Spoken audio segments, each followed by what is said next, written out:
Hello everyone, this is Nora and welcome back to my channel.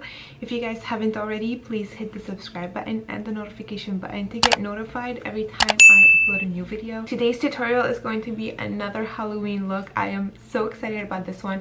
I believe this is probably my favorite character from the Addams family, and that is Wednesday Addams. So today I am creating this look right here inspired by this amazing artist, and I'm also going to be adding my own little touch to it. So instead of the green, I'm gonna do blood. What do you need for this as prop wise? I actually do have a dress that is very similar to Wednesday Addams.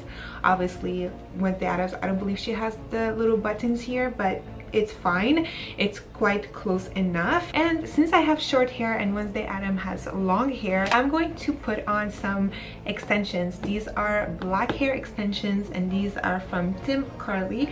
I will try to find their link and put it in the description box down below.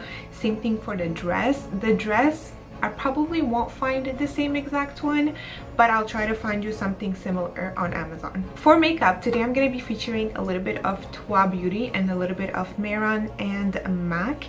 So everything's going to be listed down below for you guys if you guys are curious about certain products that I am using in this video. If you guys would like to learn how to transform yourself into Wednesday Addams, please keep on watching.